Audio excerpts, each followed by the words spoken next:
The Nexus storyline happened, and Punk just... I don't remember. Did he lose a mask versus mask match versus Punk, versus Ray, or did he just take some time off, then come back without the mask? I believe he was still kind of feuding with Ray, and I believe it was the Big Show that ripped the mask off in a match. Oh, that's right. And it was bald Punk. It was like complete shaved. I do remember that. Wasn't he on top of a ladder too, for all to see?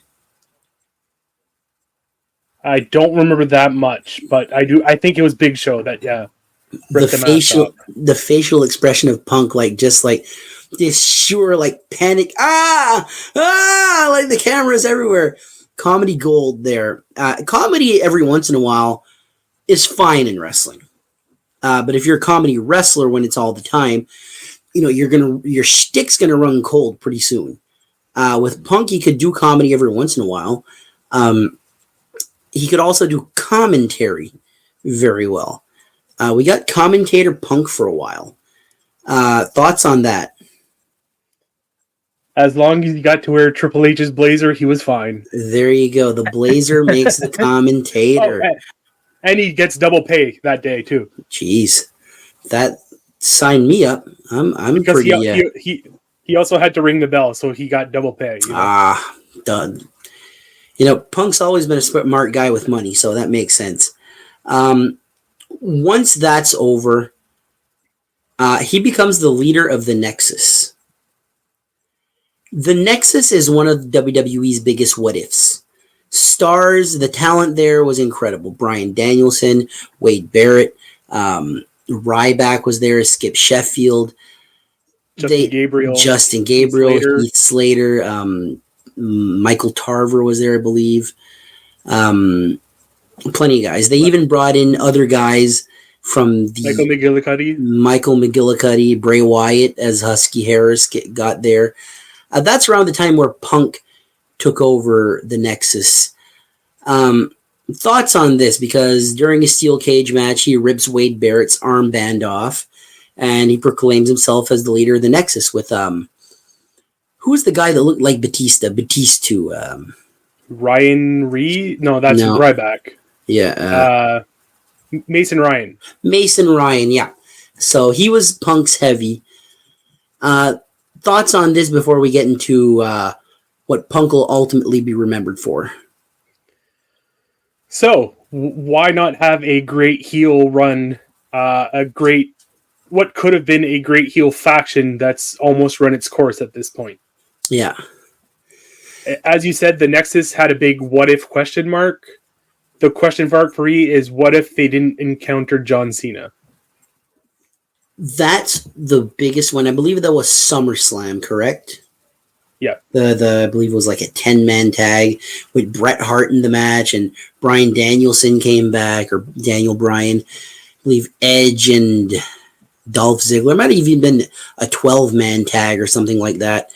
And there was Edge and Chris Jericho. Yeah. And John Cena wanted the Nexus to DDT him on the concrete, and he fights back and beats both guys up and wins. Not the best move. John Cena's not one to be remembered for his politicking, not like Hogan or Triple H or anything like that.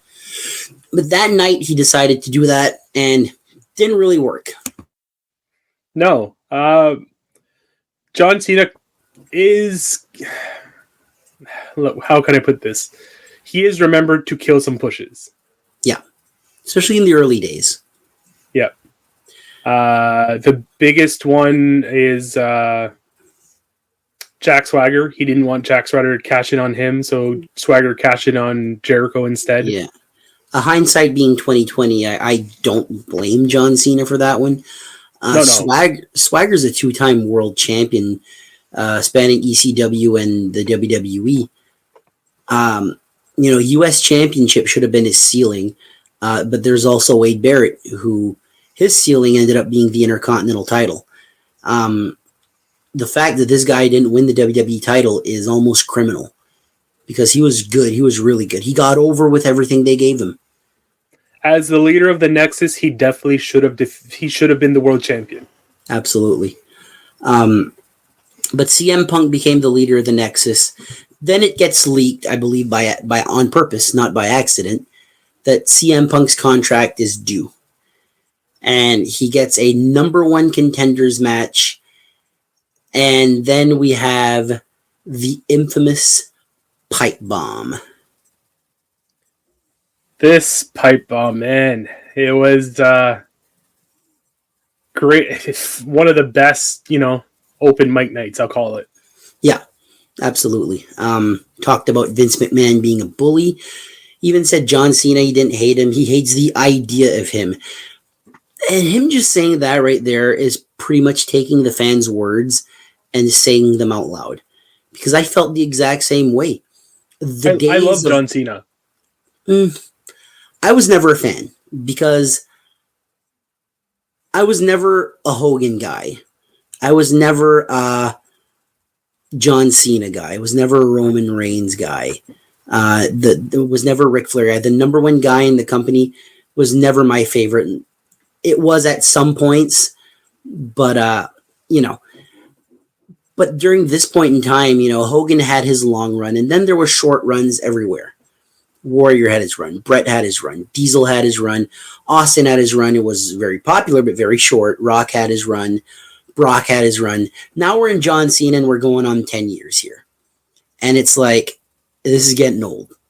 And the fans are smarter to the business. What does CM Punk being a voice of the voiceless bring to modern day wrestling? It almost brings back the aspect of what we had in the Attitude Era of Stone Cold Steve Austin. Yeah. I mean, he was wearing the Austin shirt when he did the pipe bomb. Yeah. He had a segment that night with Austin. Austin was there, I believe. He was there, or it was the week before. But there was a reason for the t-shirt. Around that time, I'm trying to think. Would it... No, it became later on when Punk was the... No, actually, it would have been 2011 or 2012 where Punk got the cover of WWE. It was 2013. 13, okay. So it would have been a couple years after. Punk was a babyface by that point in time. Here he's a heel. He's still Nexus CM Punk. He has, if you look at the pipe bomb, he still has the Nexus armband. Yep. So, he does the pipe bomb. He's going to challenge John Cena. And he tells the crowd, when I win this thing, I'm leaving. I'm going to go to Ring of Honor. I'm going to go to New Japan. He even shouts out his old buddy Colt Cabana, breaking the fourth wall. Yeah. The night that he didn't cash in, but it was at Money in the Bank, I believe. Or was it Money in the Bank? I believe it was. Yes, it was. Yes, it was, because Del Rio won Money in the Bank that night. So it's CM Punk versus John Cena. I always thought this was your all-time favorite match. It's not. But I'm sure it's up there. It's definitely up there. Obviously, it's a great moment. Vince was trying to do the screw job and not have Punk win. Yeah. And Vince's reaction when Punk won the belt, that was incredible. Yeah. We always hear iconic t-shirts. There's the Austin 316 t-shirt. There's the NWO t-shirt. The white CM Punk t-shirt that he came back, best in the world. That's up there. That's top 5 easily as all-time t-shirts. You never got this shirt, but that was always the t-shirt that you wanted. I still want it. I think there's still a shop out there that sells them. It could be like Pro Wrestling Tees, or maybe WWE even reprinted them. Maybe, but I remember when he came out, there's this iconic moment where it's still This Fire Burns. He hasn't gone to Cult of Personality. And This Fire Burns starts, and you see CM Punk come out all in white, that white t-shirt, literally talking about it. Don't know if you can see it on camera, but got goosebumps just thinking about it. That's how important wrestling is to me. But he comes out, and he sits in the ring. This guy's a god to this Chicago crowd. I don't think CM Punk was ever that over than that very moment. And I think he knew that. I think he soaked it in. This was CM Punk's moment. John Cena's music hits, boot out of the building. Punk wins the belt. This is where John Laurinaitis comes up and Vince is there. And Punk blows the kiss to Vince and he runs out of the crowd. Brilliant. Just a brilliant show. Funny story about that is he mentions it during the documentary they made. He went outside, took a cab, went home. He was so thirsty, he opened his fridge, chucked his title belt in the fridge, and just grabbed like a pitcher of water and just like drank the whole thing, and then was like, oh shit, and then took a picture of the title in the fridge. That's like the picture that I remember the most, because that was floating around on social media. And this is 2011. So Facebook has really taken off. Social media is still in its infancy, because Facebook, I believe, was 2007, but it really got big around 2000, the early 2010s. You know, I've always said, you know, number one guy in the company. Hogan was that guy. Warrior was that guy. Savage was that guy. Brett, Shawn, Austin. Even though the company wasn't behind him, there is no fucking way that CM Punk wasn't the number one guy in the world at that point in time. Like, I remember, like, Punk, I don't even know if Punk would make my top 10, but for that time period and how wrestling was, without CM Punk, without Bryan Danielson and these guys, wrestling isn't watchable. No, not at all. We're in this time period, we're in a very dry wrestling. Yeah, it's the John Cena show. It's Vince McMahon's, you know, hindsight being 2020, we know what Vince McMahon's brain is like, you know. But it was frustrating being a Punk fan and having him. He's clearly the number one guy. But always comes up number two. Always comes up number two. He's been called the Randy Savage of that generation, because Hogan was number one. And then when Hogan wasn't number one, it was the Ultimate Warrior. And there's Savage, who, I'm not afraid to admit it, he was a better wrestler than Hogan and Warrior. Never the draw that Hogan or Warrior was, but he wasn't that far off. With CM Punk, he put out a really good point this one time, where they said, John Cena, the merch that he sells is unbelievable. And Punk said, well, yeah, if you have like 1,000 John Cena t-shirts at an event and you got 50 CM Punk shirts, and all the Punk shirts go away, and now all you can buy is John Cena t-shirts, there's a reason John Cena sells a lot of t-shirts. You're going to a wrestling event, you want a souvenir, right? So there were always things planted against Punk for taking that top spot. Like, and Vince this time was, I think John Cena was coming out with a new t-shirt every month or two. I remember every month he had another color. He was red, all of a sudden he was green, all of a sudden he was the blue and yellow and whatever. Now he has 8-bit t-shirts and this and that. Of course he's going to, if the funny t-shirt is John Cena, you're going to want the John Cena t-shirt. I never owned a John Cena t-shirt. Come to think of it, I've never owned a CM Punk shirt either. I've been very cheap when it comes to my clothing, so...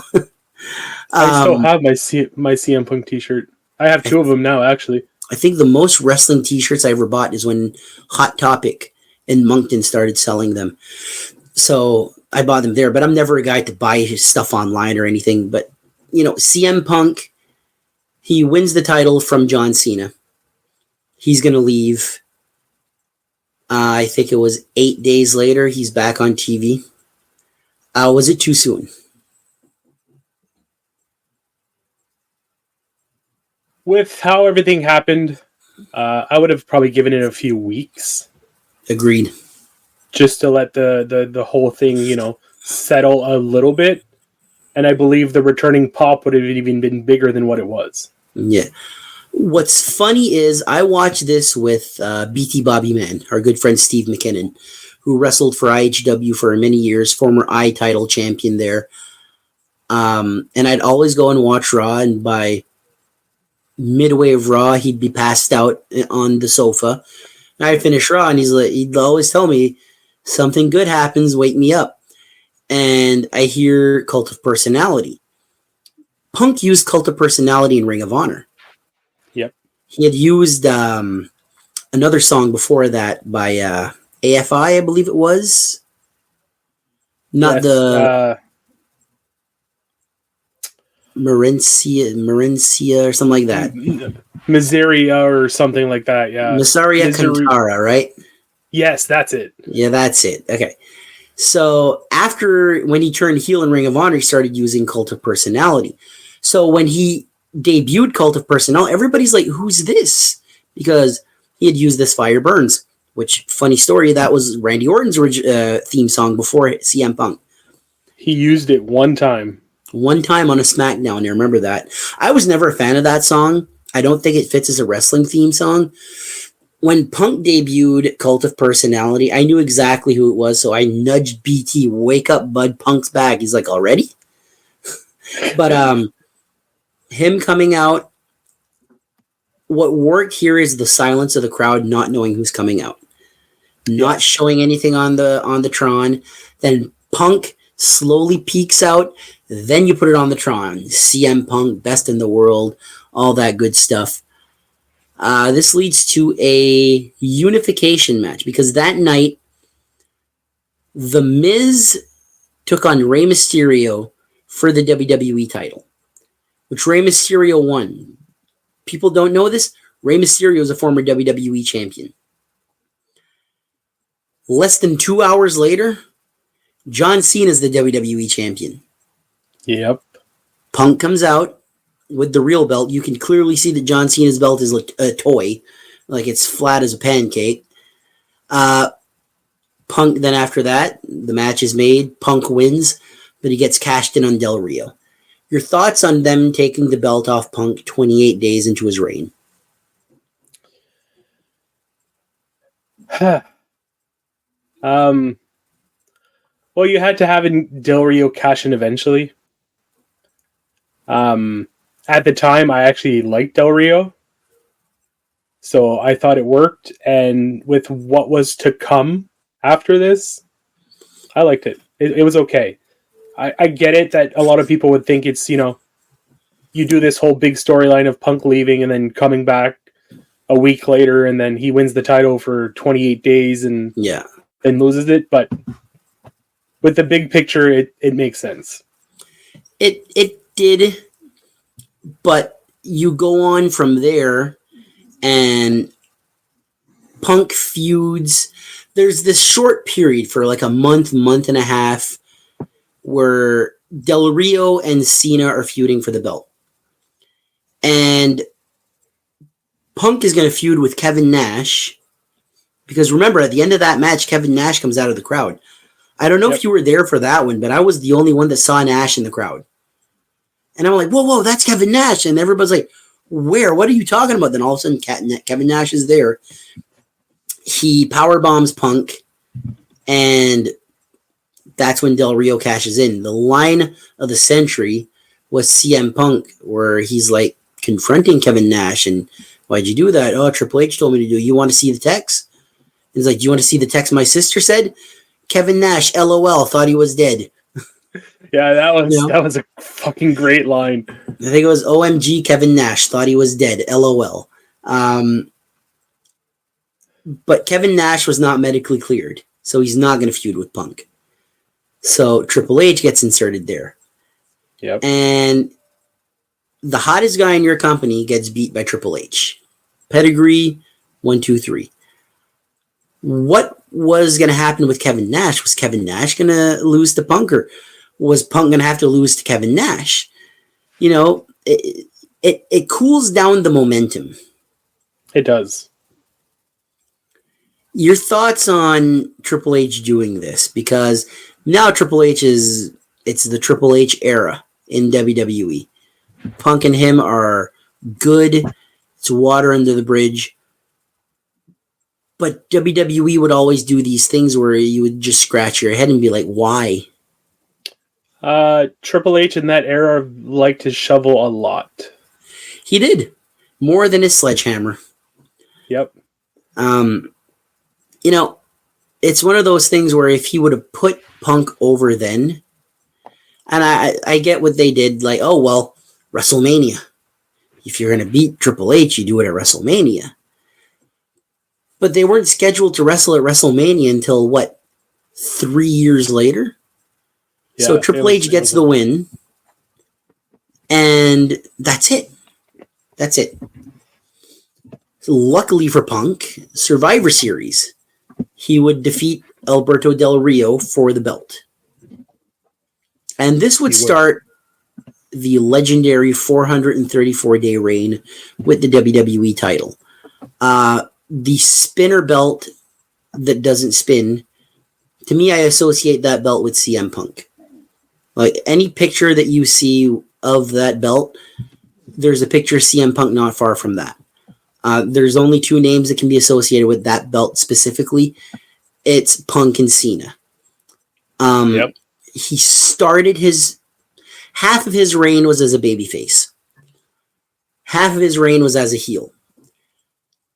I think CM Punk's reign is very polarizing because he's the mid-card world champion for that first half until he starts feuding with The Rock and John Cena. And that's so unfair. You're the champion. You've earned that right to be the main event. You're the world champion. But no, John Cena gets the main event against Big Show and against John Laurinaitis. And it was really spitting in the face of the fans and of CM Punk. But your thoughts on CM Punk's reign? Because we could go on for hours about this reign alone. His feud with Bryan Danielson. The feud with Chris Jericho was underrated as hell. That WrestleMania match is great. I remember this is where Joel sort of realized that I knew my stuff with wrestling, because I called that finish spot on, and he just slowly turned to me. He's like, how the hell did you predict that? Because I predicted he's going to use the Anaconda Vice to win the match, and he hadn't used that move in 3 years. And that's how he won the match, and Joel was like, okay, all right, I'm smelling what you're stepping in. I get it. But when it comes to his first half, is the highlight Jericho or is the highlight Bryan Danielson? I really liked the throwback between him and Bryan Danielson, or Daniel Bryan, I should say. Starting off the match with the typical Ring of Honor handshake. Just having, they're both faces. Just having a great match. I always felt when they do the handshake or things like that, it's almost like a secret nod as a fuck you to WWE. Yeah. But we never heard anything back of them getting fined or anything or getting in trouble for it. No, because I don't think Vince got it. I think that guy was so delusional and so up his own ass, To me, I always think of the Jericho feud. And I always think of that should have main evented WrestleMania. Because it's the world title. It should have main evented WrestleMania. That was WrestleMania 28?